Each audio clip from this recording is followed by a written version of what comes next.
Hello students, स्वागत है आप सभी का बैंकिंग पुस्तक के ऑफिशियल यूट्यूब चैनल पर। सर, पिछले कुछ दिनों से एक न्यूज़ काफ़ी ट्रेंड में चल रहा है about the privatisation of the 4 public sector banks.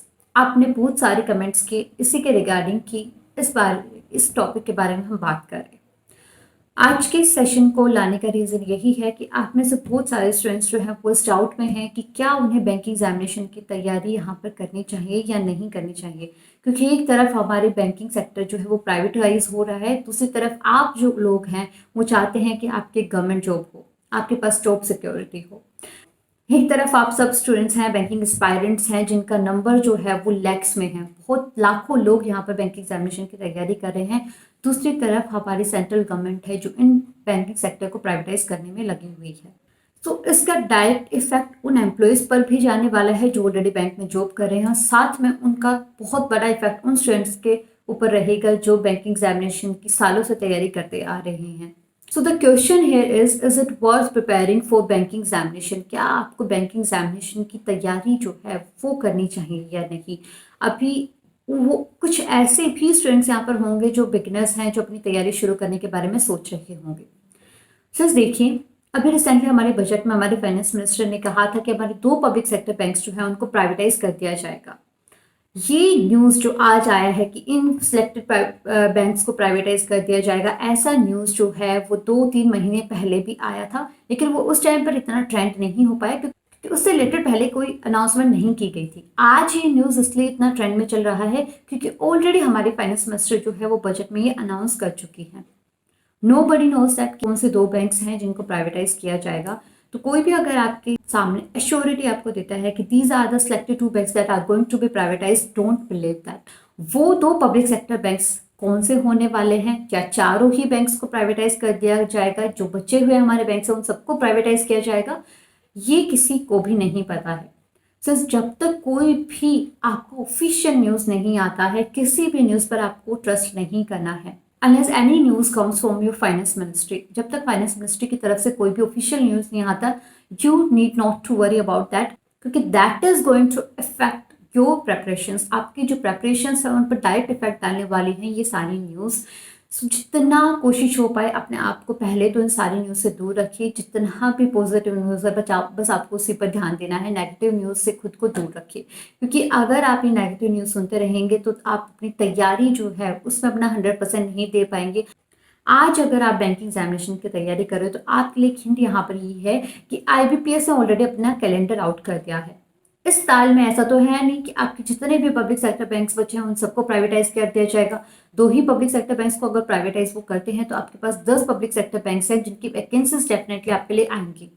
तो ये जो साल है 2021, ये बहुत अच्छी अपॉर्चुनिटी है। अगर आप पूरा साल लगकर बहुत अच्छे से मेहनत करते हो तो आप एग्जामिनेशन को क्लियर कर पाओगे।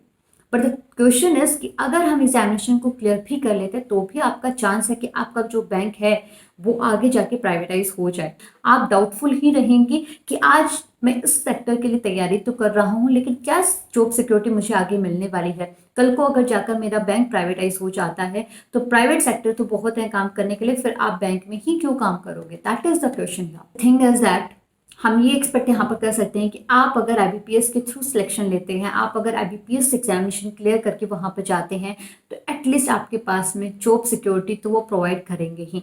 At least we can expect that from them. Okay, इतना तो हम उनसे एक्सपेक्ट कर सकते हैं कि आपको जॉब सिक्योरिटी वो वहाँ पर देंगे।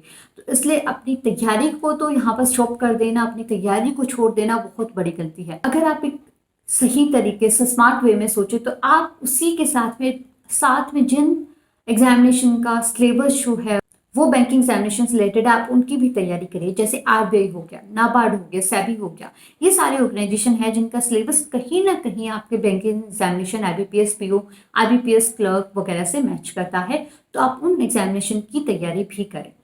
इस साल की बात तो ये हो गई है। नेक्स्ट ईयर अगर आप देखे होंगे तो गवर्नमेंट ऑलरेडी आपका अनाउंस कर चुकी है कि CET आने वाला है, यानी फिर आपका बैंकिंग, SSC और रेलवे तीनों ही सेक्टर का एक कॉमन एग्जामिनेशन होगा, प्री एग्जामिनेशन। तो यहाँ पर एक अच्छी चीज़ ये है कि फिर आप SSC एग्जामिनेशन में भी बैठ पाएंगे, क्योंकि अगर आप प्री एग्जामिनेशन क्लियर कर सकते हैं तो आप एलिजिबल हैं कि आप SSC का मेंस एग्जामिनेशन भी दे पाएँ। और अगर आप एक ऐसे स्टूडेंट हैं जो बैंकिंग एग्जामिनेशन प्रिपरेशंस करते हैं, तो डेफिनेटली आप किसी भी एग्जामिनेशन को क्लियर कर पाएंगे, क्योंकि इतना हाई लेवल ना आपको रेलवे में देखने को मिलता है, ना ही आपको एसएससी में देखने को मिलता है। So that is the reality. तो ये जो आप आज पढ़ाई कर रहे हैं, जो आप प्रिपरेशंस कर रहे हैं, that is going to help you in your different sectors, in your different examinations. तो एक स्मार्ट तरीका तो यहाँ पर ये है कि आप एक सेक्टर की, अभी इस साल तो है, आप डेफिनेटली 100% अपना इसी सेक्टर पर फोकस करें। अगर आप एक बिगनर हैं तो सिर्फ एक सेक्टर के भरोसे ना बैठे रहें, आप और भी बाकी सेक्टर्स जो हैं उनके एग्जामिनेशन के लिए अप्लाई करें, उनके एग्जामिनेशंस के लिए जाएं। मैंने खुद बैंकिंग एग्जामिनेशन की प्रिपरेशंस के टाइम पर बाकी एग्जामिनेशन भी दिए थे विदाउट एनी प्रिपरेशंस। उनके प्री एग्जामिनेशन मैंने क्लियर कर लिए थे, like SSC CGL. SSC CGL pre में 3 बार क्लियर कर चुकी हूँ, लेकिन मेंस के प्रिपरेशंस के लिए इतना टाइम नहीं मिला, जिसकी वजह से मेंस एग्जामिनेशन क्लियर नहीं हो पाया। So the thing is that अगर आप एक एग्जामिनेशन की प्रिपरेशंस करते हैं तो आप बाकी एग्जामिनेशन को भी क्लियर कर पाएंगे। That is a chance for you. अगर लॉन्ग टर्म में देखें तो स्टूडेंट्स, किसी को नहीं पता है कि कितने सेक्टर्स आपके लिए गवर्नमेंट रह जाएंगे, कितने आपके प्राइवेटाइज हो जाएंगे। Nobody knows that, but is that in your control? क्या ये आपके कंट्रोल में है कि आप प्राइवेटाइजेशन को रोक पाए? Students, this is not in your power. ये आपके कंट्रोल में नहीं है, ये किसी के भी कंट्रोल में नहीं है एक्सेप्ट द सेंट्रल गवर्नमेंट। वो जो चाहे वो कर सकती हैं। सो जो आपके कंट्रोल में नहीं है, you don't need to worry about that. So try to live in the present at least. अभी इस टाइम पर आप अपने पढ़ाई पर फोकस करिए, प्रेजेंट में रहिए। अभी आपके पास में जो एग्जामिनेशन आने वाला है, जो अपॉर्चुनिटी अभी आपके सामने है, at least focus on that. Future ना आपने देखा है, ना मैंने देखा है, किसी ने नहीं देखा है। Even in 2017 when I started my preparations for banking examination, तब भी ये न्यूज़ आया था कि ये जो बैंक्स हैं उनको प्राइवेटाइज कर दिया जाएगा।